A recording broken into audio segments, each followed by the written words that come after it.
Hey you guys, it's your girl T, and I wanted to come on here and do a vlog. I have been getting inundated with a lot of emails, requests on Twitter, on Facebook, on YouTube for me to speak about the whole situation that's going on over in Nigeria with the 276 Nigerian girls who were kidnapped from their school. So let me start by saying this. One thing I don't do is rush out to do a video just for attention or just to get hits. I like to wait until the facts come out and until more information, gets released out there. So, I've been keeping up with this story from day one, of course, because this is affecting Nigeria. Women in Nigeria are red with anger.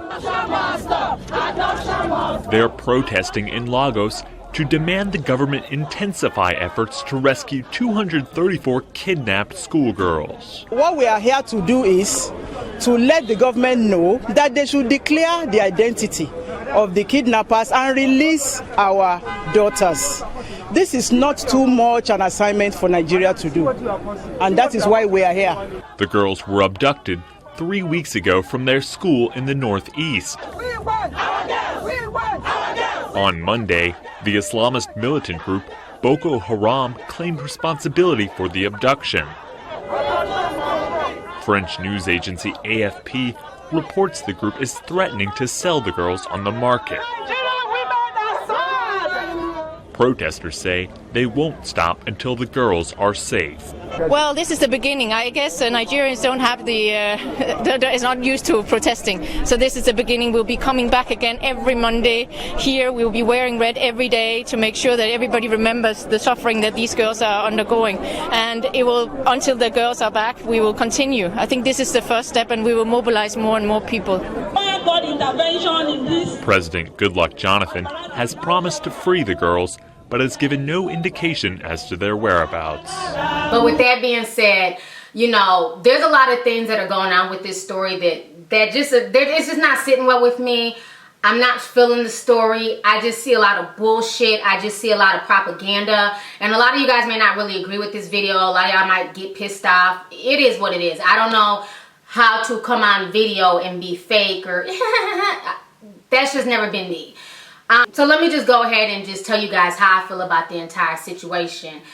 First of all, as you guys know, my family is very mixed religious-wise. My mother is Muslim.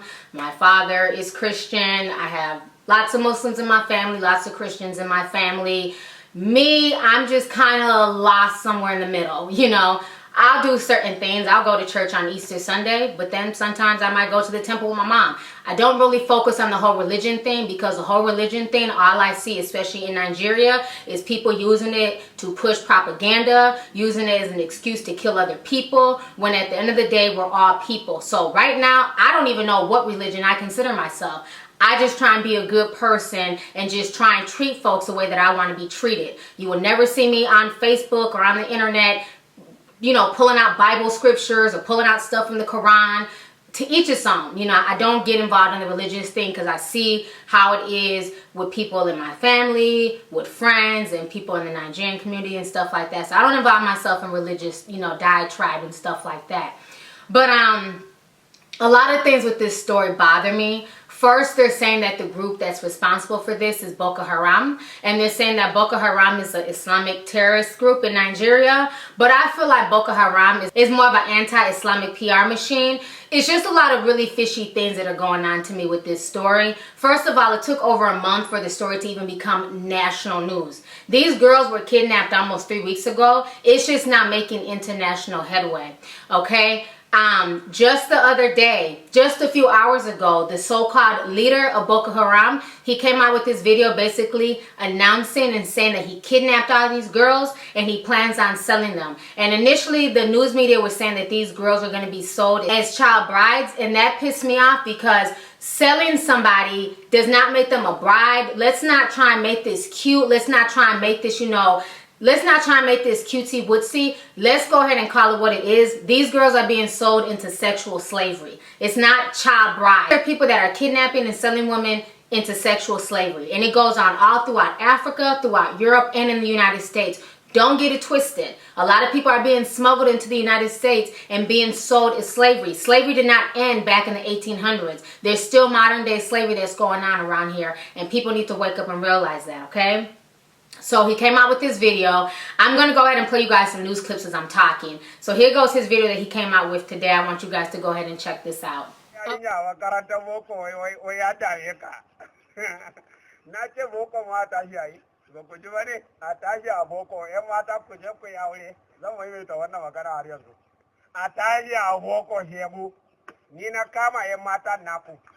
Zan sayar a kasuwa wallahi akwai kasuwa na sayar da mutum Allah ne ya ce in sayar me shine yayi umurce ni in sayar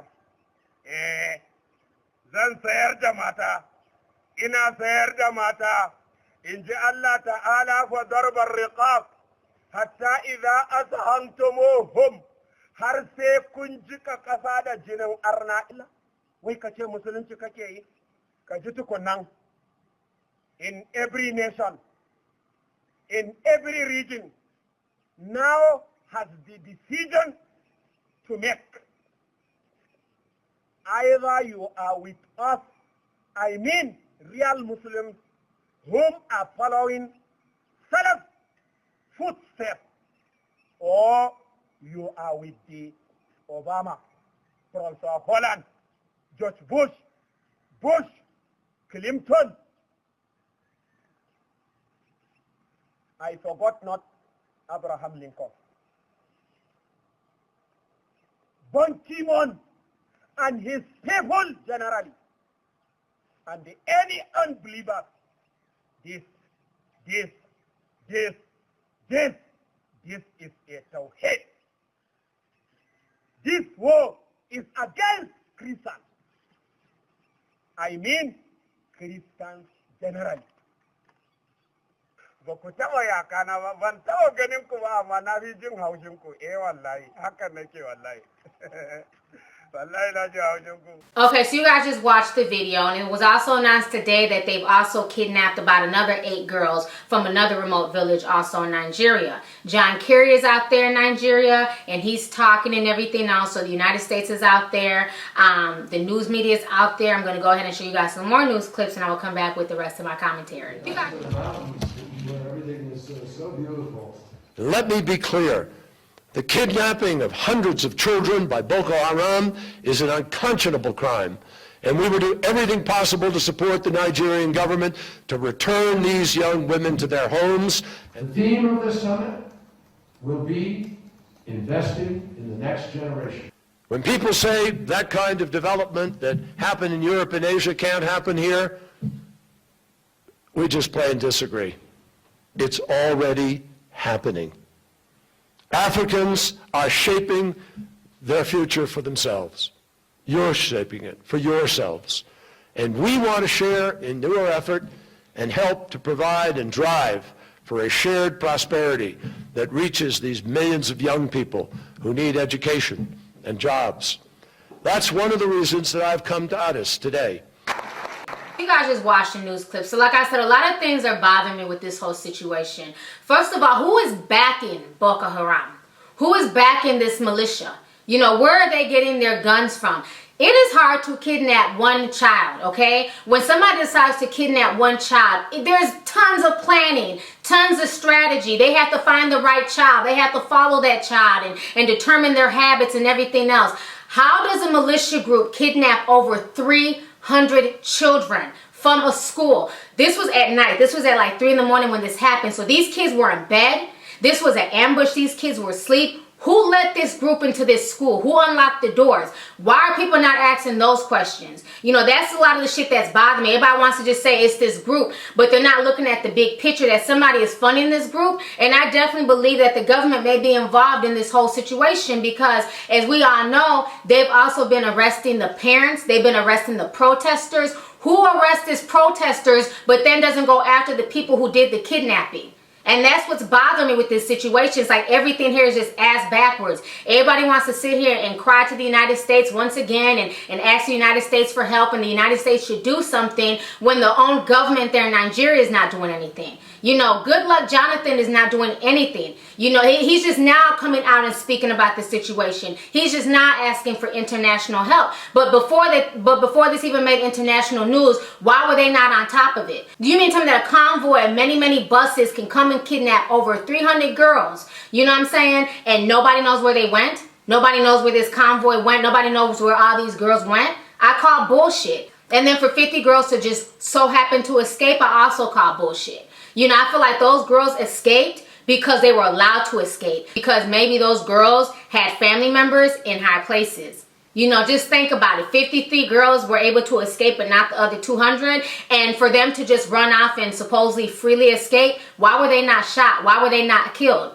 You know, the whole story just does not make any sense to me, how all these girls were able to be kidnapped at one time and nobody's looking at the bigger picture as to who is backing Boko Haram. And I also feel like this whole Boko Haram thing is being pushed out there to once again cause greater divide between Muslims of northern Nigeria and the Christians of southern Nigeria. I feel like this whole situation is just causing more religious tension that's already there in that region. You know, these people are continuously killing each other over Islam or Christianity, and I just find the whole situation just sickening. You know, my hearts go out to these girls because these girls are just a casualty of bullshit. You know, these are children. They didn't deserve this. They didn't deserve to be kidnapped and removed from their schools and to be sold into sexual slavery. So my heart goes out to these girls. My heart goes out to these parents. But I feel like folks need to look at the bigger pictures. And I'm also tired of folks sending petitions. What the hell is a petition going to do? What is a Facebook status like going to do? I get tired of people feeling like if they post a petition and if you go and sign the petition, all of a sudden this is going to make some militia group in a whole nother part of the world.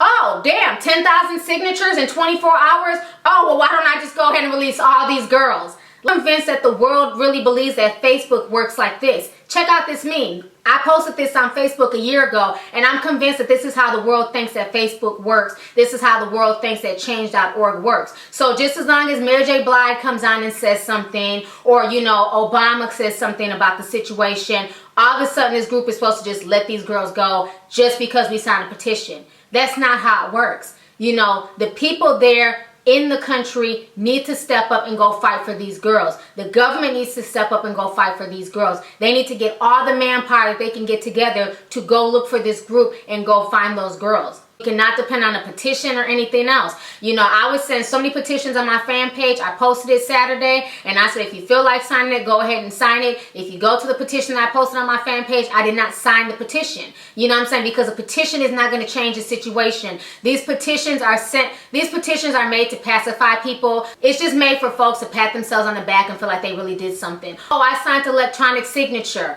That really changed something over there in Nigeria. One girl was let go because of my signature. Bullshit. These signatures and petitions are not doing anything. The government in Nigeria needs to step up. If international aid and international soldiers need to come, then so be it. I hope the international community does decide to help, but if they don't decide to help, Goodluck Jonathan and his peoples need to step up there in Nigeria and go rescue these girls. You can't tell me that nobody has any idea where almost 300 girls disappeared to.